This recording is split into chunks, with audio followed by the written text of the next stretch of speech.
Welcome all you fire signs to your weekly energy update. This of course is for all my Aries, my Leo, my Sagittarians, no matter where you have those in your chart.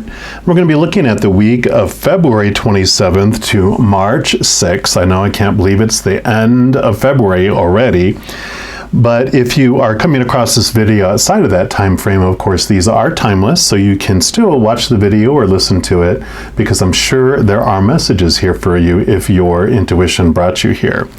But for those of you that are watching during that time frame, March 2nd is when we have the new moon in Pisces, and I just put out yesterday new moon in Pisces videos for each of the zodiac signs. I'll have that marked in one of the corners here at the end of this video if you want to go check out that playlist and see what other energies are coming in for you for that new moon specifically. But for this week, we're going to start off by pulling a card here from the Archeo personal archetype cards and just see what the general energies the creator wants you to know about this week.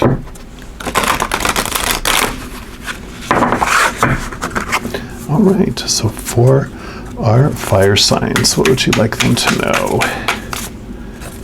Okay, no, they said not all of those.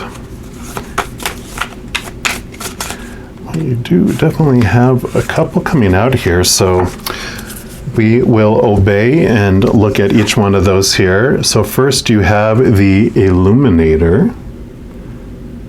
Love that card there. It's kind of like a happy tower card. And we'll just put that here on the bottom. And then you also have the Survivor. Another beautiful card there. And then you also have the Angel. So beautiful cards here.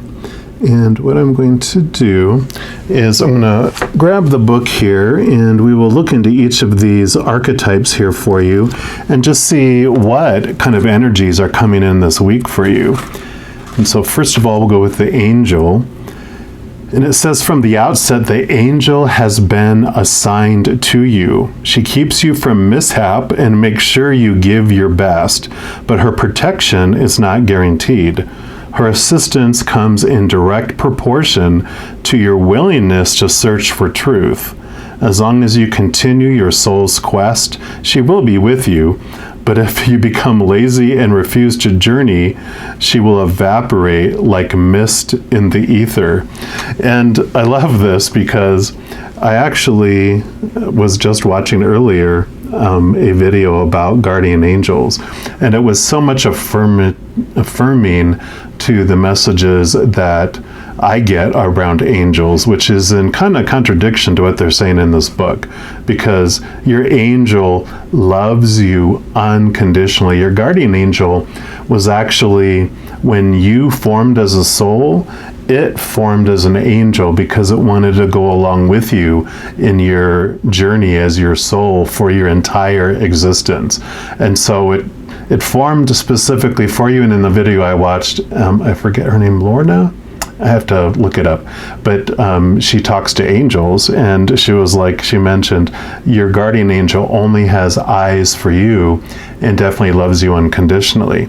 Now, I kind of feel like the evaporating like mist into the ether when we refuse to go on our journey, it's our perception that they disappear, but they are always with us every second of the day, and they're constantly speaking with us, sending us love, helping us on our adventure. They won't take over our adventure, but they will definitely provide us messages, and they don't meddle with our free will, which this kind of alludes to a little bit here. So this week, really, you can reach out and connect to your guardian angel, because when we step out of that frequency of unconditional love and joy and peace and laughter, that's the frequency at which our angel and all the spiritual realm speaks with us. And when we go into the chaos and into the fear, it's kind of like, I can't hear them. It's like, but we have bumped the muting button that muted the volume on them talking to us. They're still talking to us. We just accidentally have hit our mute button where it seems like they have evaporated. So I like that, that message that comes with that. And then let's look at the illuminator next here. And I'm not reading the whole thing. I'm just doing the little intro for each of the cards here. And it says, the illuminator holds a candle aloft against blackness. His flame cuts through the inky shade and shows us the terrain beneath our feet. This is the light of consciousness that gives all our senses meaning. His is also a meaning by which your inner eye can navigate through the maze of complex emotions and scattered thoughts. He is, in short, the one who makes you aware of your existence. And I'm not going to read this other one here because what they're showing me is these are the contrasts here. Here you have this brightness, this shining, this illumination. This is your higher self. This is the being you really are.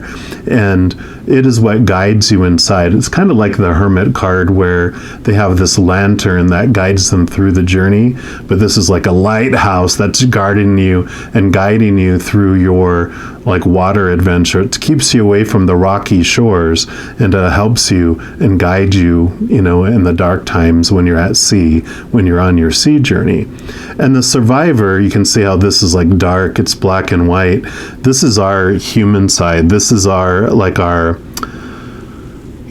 fear ego. It's our shadow. It's the one that has the black or white, the pass or fail, the judgments, the contrasts. And this is where our fears come from. This is what draws us into the rocks, because out of fear, we're like, I've got to get to shore. I've got to get to shore. I can't be out here in the sea. But, again, when we look to our higher self and to our angels and to those above us, this is your guidance. This is what can keep you safe. This is what can keep you in that proper guidance here. So that's what I would look in focusing this week as well. We're also going to pull a card here from the Elemental Oracle, just for clarification on the message for this week too, and then we'll pull some tarot as well. All right, what else? Okay, there we go. Yep, we got gravity. Go. Sorry, I've changed my table around. I'm getting used to the camera angles and the lighting, so thank you for your patience with that. And it says groundedness, card number 39. And I really love this with all this others here. So it really is about coming to this safe place, coming into this, using your beautiful fiery energy. I know with all that fire, sometimes it is hard to feel grounded. I mean, this is your fire energy, right? But this is about having some grounding this week as well.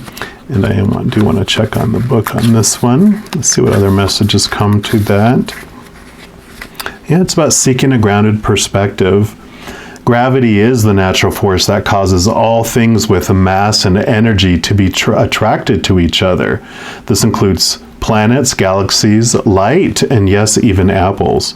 The famous story about Isaac Newton and the apple actually did happen, but not in the way most people think. While there's no evidence of young Isaac being bumped on the head by a falling apple, he was sitting in the orchard and observed an apple falling from a tree. He noticed every apple fell the same way, straight down, not sideways, or somehow else impeded, and he wondered why. This inspired him to formulate the law of the universal gravitation, which states that every body in the universe is attracted to every other body with a force that is directly proportional to the product of their masses and inversely proportional to the square of the distance between them. There won't be a test afterwards, so don't worry. His famous apple tree continues to grow in Woolthorpe Manor. Newton wasn't the first scientist or great thinker to consider there was such a thing as gravity. The ancient Greek philosopher Archimedes proposed there was a center of gravity within a triangle. And the ancient Indian mathematician Aryabhata proposed in the 5th century there was a force that stopped objects being thrown into the air as the earth rotated. And later, Galileo showed that gravitational acceleration is the same for all objects by throwing balls off the Tower of Pisa. Gravity still remains one of the most studied forces in physics. Gravity is a fantastic element to include in your workings for groundedness and when you feel untethered because of trauma or things going too fast. Breathing, putting your awareness in your feet and asking gravity to do its thing is good, solid magic. And of course, the element for this is the earth for the grounding piece. And I love that too. What I really saw here too with our shadow and with us being survivors, it is this, every apple, every one of us, every one of our humannesses goes through this same experience. Every moment is of the fear of losing conditional love or unconditional love. And so we all are going through the same kind of experiment. We're all going through the same type of journey. What goes up comes down, the apples fall the same. So our fears take us into the chaos all the same, and our unconditional love brings us back. And that is how we survive. Our human bodies will not escape this planet without going through its transformation, right? This human body is just this rental car that we've borrowed to drive around on this planet. And before we board our little plane and fly back to the other side and withdraw from our human body, we turn it in.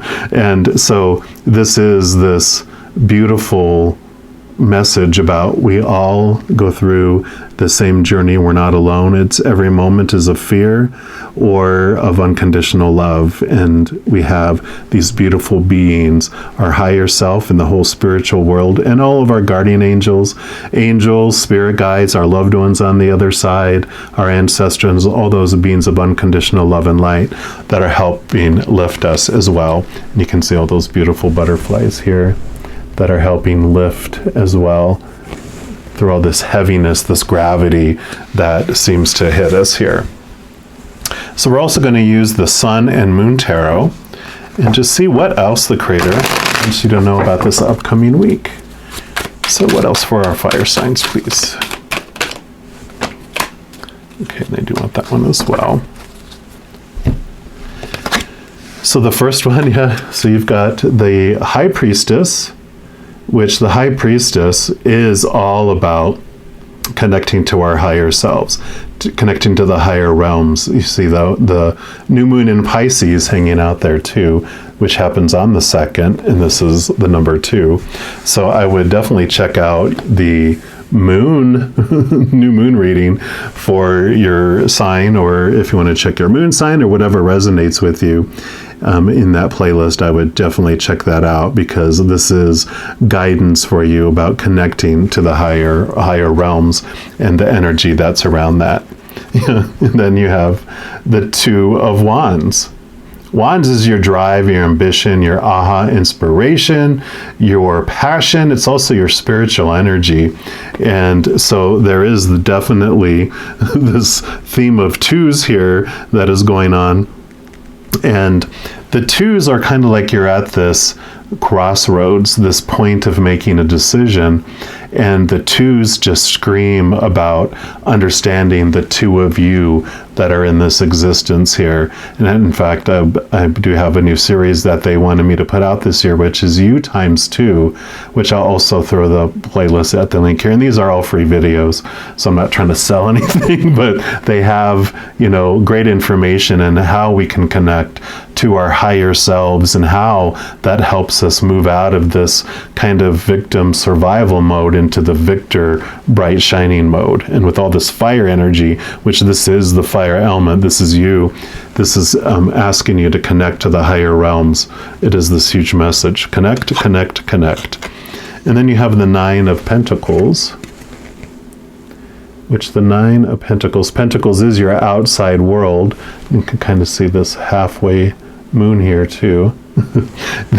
So more moon energy, but the Pentacles is your outside world. It's about your worth and your abundance. It's about all those other things on the stage. And the Nine of Pentacles is about like this wholeness, this completeness, you feel abundance. But with the nines, that is reminiscent kind of that hermit energy I talked about, because the hermit is number 9 in the major arcana, and it is about you find your wholeness and your worth from within. You don't need it from other people and other things that are going on outside of you. You're finding this wholeness, this gain, like it says here, from within. So I love that for you. We're also going to pull a couple cards here from the Black Tarot, which I have these represent our shadow side. It's our subconscious. It allows us to understand those programs that are running like behind the scenes. They're still impacting us, but it is like this, on a computer screen. Let's say you go to a website and you push play to play music and you minimize it, and you forget about it, and you're like, do you hear music? I hear music, and it's still playing. It's still impacting you, even though it's minimized and you don't see it on your screen anymore. So this helps bring us some more clarity on the things that we may not be conscious of. It's swimming around there under the surface in our subconscious. Yeah, and so you have the 3 of Wands. And the 3 of Wands, you had the 2 of Wands here. The 3 of Wands is about changing course, where the 2 of Wands would be you're understanding what you're wanting this week. You have this information that's coming in. You have this drive and this passion and this energy that's moving in. The 3 of Wands underneath, it's like telling you that this energy is bubbling up this week, because the course that you're on isn't going to be for your highest expression anymore. And so your subconscious is doing like this nudge, and it's nudging you in this different direction. And it does that, our higher self and all of our angels and all the posse on the other side that are working behind the scenes to have our life unfold the way we asked them to have it unfold before we came down here. They're like making this opportunity come up where there's an obstacle in our way that allows us to question, well, do I want to continue to go in that direction, or do I want to alter course? And so this altering of course energy is coming up this next week as well. Yeah, and you have the King of Spheres, which spheres would be the Pentacles. And the King is, of course, the ultimate of the Pentacles. He has been through it all. He understands what wholeness and completeness is. And it's so much of this 9 of Pentacles that it's expressing itself here, because the King, one of the great pieces of wisdom that he has is that he searched outside of himself for his wholeness and his completeness. He looked into relationships and situations like jobs and education and things like, all of the finances and obstacles, your possessions and even body, everything. And those things were supposed to make him feel whole and complete, but they were unstable because people change or pass away. Situations never stay the same, and things and bodies break down, deteriorate, and are stolen. And so that disappointment that he had in looking in the outside world kind of nudged him to look inward, and that's where he found his wholeness and his completeness within himself. So this definitely is one of these it's telling you basically, yes, that this is coming from the subconscious world. It's coming from your experience. It's coming for your adventure. And this is all part of the plan. And then lastly, you have the Fool card. And I love this being the final card here, because the Fool card represents, it's the 0, which represents the brand new beginning. It also represents your soul before coming down here, which would be the High Priestess, the Fool. All of this is about your spirituality here. So definitely there's this continued call here to connect with your spiritual higher side this week, because it is going to give you clarity around directions and where you want to direct your energy. And it does benefit you because of it. It does bring you this new I wouldn't say new, but like a heightened feeling of wholeness and completeness as you go throughout this week. So I love this for you. Groundedness, connect to your highest selves here and your posse of beings of supportive, unconditional love and light, and you can go no wrong. Right, well, I'm going to leave the reading there. I do want to let you know, in addition to these weekly energy updates, I also do monthly zodiac sign readings for each sign of the zodiac. I do the new moon and full moon readings, like I mentioned, and a variety of others. So if you don't want to miss out on any of those and be notified immediately when they become available, if you give this video a little thumbs up and click that like button, somewhere on here, I think it's going to be over here, then also click the subscribe button. That's going to bring up this notification bell, and then you can go in and select the option for all, and then you'll be notified of when any of the new videos come out. Also, doing those things helps spread the love. So when you like a video, share a video, comment on a video, subscribe to a channel, the YouTube algorithm absolutely loves those things, and it will share the videos with other people as well. So if you feel guided or inspired to do any of those things, then of course I greatly appreciate that. Also, these are general readings. If you want to have a specific reading for your life specifically, I do offer personal readings, and all that information is in the description box below. All you fire signs, I just want to let you know that as you go throughout each and every second of every day of your life, that you are unconditionally loved by the Creator of all things. And of course, I love you too. Have an amazing week. I'm sure I'll be talking to you very soon. And until then, you take care.